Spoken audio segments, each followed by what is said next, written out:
Hello, Level Cast learners. Welcome to your weekly news update. We're here to help you improve your English while staying informed about important events around the world. Let's get started with the headlines for the week of July 20th, 2026. News 1 of 22. First, in Nicaragua, the country's president, Daniel Ortega, who is 80 years old, has announced a plan to stop all future elections. He says this will build a wall against his political opponents. The U.S. Secretary of State has asked countries around the world to work together against President Ortega's government. This move is important because it affects democracy and human rights in Nicaragua. News 2 of 22. Next, we look at the UK, where the new Prime Minister, Andy Burnham, is planning big changes. He wants to end homelessness, which means making sure everyone has a home. He is also trying to bring Britain closer to Europe, even though he talks less about it than the previous leader. His plans for ending homelessness depend on combining local ideas with government money and clear policies. News 3 of 22. The Middle East crisis is getting more serious. Iran has warned of a strong response if the U.S. attacks. The U.S. president has threatened to destroy Iranian bridges or power plants if attacks happen in the Strait of Hormuz, an important shipping route. Iran's military says it will stop oil from flowing through the Gulf and target regional buildings if the U.S. acts on its threats. There have already been claims of attacks on Saudi oil tankers by a group called the Houthis. The UN chief is worried about the situation, and the UK has said it is ready to defend itself if Iran threatens US bases. There's also talk about a secret underground nuclear site in Iran called Pickaxe Mountain, which the US president has threatened to attack. News 4 of 22. In India, the parliament has been closed due to protests. People are angry about police violence and problems with education, especially exam leaks. Prime Minister Modi has promised to punish officials involved in these issues. Thousands of people have been protesting in Delhi, asking for changes in education, even though the police have used force against them. This situation shows the public's strong demand for government action. News 5 of 22. Here's a unique story. Judy Bain, who is 81, recently discovered a secret about her family. She found out she is the direct descendant of a famous pilot named Arthur Whitten Brown. This discovery was described as an overdue reunion, meaning it should have happened a long time ago. She had lived most of her life without knowing about her important family connection to this aviation hero. News 6 of 22. Moving to Ukraine, the former defense minister, Mikhailo Fedorov, has refused to take any other job in President Zelensky's government. He stated that he could only combat procurement corruption and complete the army's transformation in his previous role. This shows his strong commitment to fighting corruption and improving the military, specifically in the area of buying supplies. News 7 of 22. In Jerusalem, the Israeli security minister, Itamar Ben-Gvir, joined Jewish extremists who entered the Al-Aqsa Mosque compound. This is a very sensitive holy site for both Muslims and Jews. Thousands of people gathered there, and the minister's presence has caused concern because of the site's importance to different religious groups.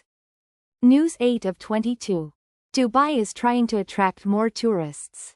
They are offering rewards of £600 to residents who can convince their friends and family to visit. These rewards include dining and hotel packages. Tourist numbers have gone down because visitors are avoiding the city due to the war in Iran. This shows how global events can affect local economies. News 9 of 22. Regarding the Ukraine war, the European Union has put new sanctions on Russia. These sanctions have led to the Russian president of World Chess losing his position. There have also been strikes on Russian, Amazon, warehouses, which are large storage facilities for online shopping. Ukraine claims responsibility for a deadly attack on a cargo ship, killing 3 people in Odessa, and has used drones to target Moscow. These attacks on Wildberries, a Russian online retailer, have destroyed billions of dollars worth of goods, affecting many ordinary Russians. News 10 of 22. Today's briefing highlights how disabled creators are challenging a world that often discriminates against them. Despite protests, policy battles, and growing unfriendliness, disabled designers and artists are using their creativity and visibility to fight against negative stereotypes. They are showing that joy and artistic expression can overcome prejudice. News 11 of 22. The United States has issued a worldwide caution for its citizens. This means Americans traveling or living abroad should be extra careful and aware of potential dangers. Unfortunately, no further details were provided, but such warnings are given when there is a general threat or concern for safety globally. News 12 of 22. In the Amazon rainforest, there's a serious war against illegal gold mining. The Guardian newspaper reported from the ground with Brazilian forces who are trying to stop this mining. This activity has caused total devastation and destroyed protected areas of land belonging to indigenous communities. This story highlights the environmental and social damage caused by illegal mining. News 13 of 22. 50 years after the Viking spacecraft landed on Mars, scientists are asking if NASA missed evidence of life. Today's newsletter suggests that new discoveries often come from recognizing what was overlooked before, not just finding completely new things.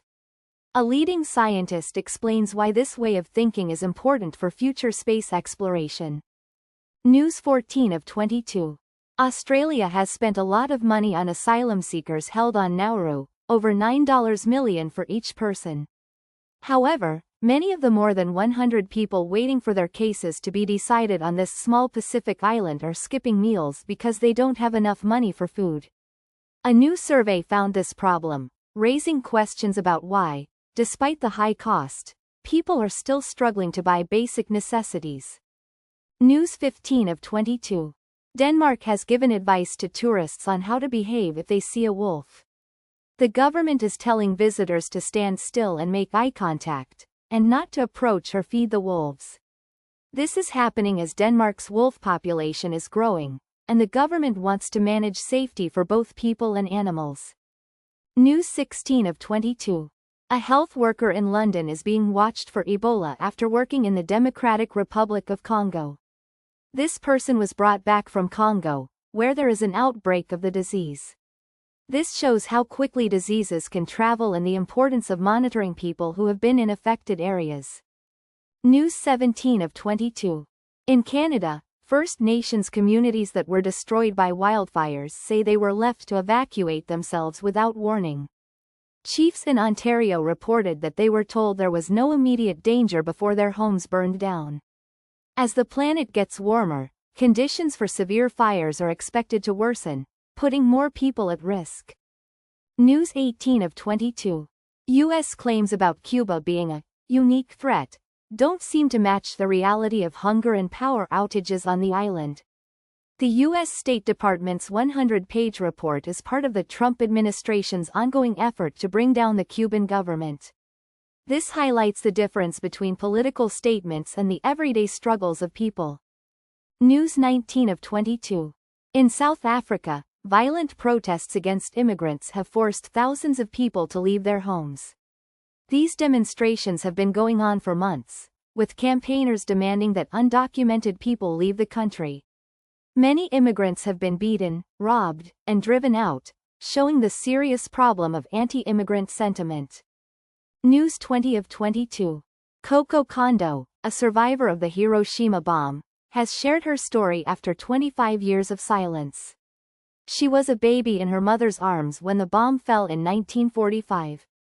She talks about her father's new account of what happened afterward and why she decided to continue his work as a peace campaigner, despite her own horror, anger, and journey to forgiveness. News 21 of 22. English-speaking Colombian islands, San Andres and Providence, have been affected by U.S. drug war airstrikes. Since January, at least 16 fishers from these islands have gone missing. This happened after the U.S. started attacking boats in the Caribbean and Eastern Pacific as part of its efforts against drug trafficking. News 22 of 22. Finally, the Pirelli 2027 calendar will feature an all-Indian cast, meaning all the models and artists are from India. This latest edition of the famous fashion photography publication was also shot entirely in India, showing gold dresses, flower markets, and traditional Indian musical instruments called sitars. This is a significant moment for Indian culture in global fashion. Outro. And that's all for this week's global news on Levelcast. We hope you enjoyed practicing your English with us. Keep learning, and we'll see you next time.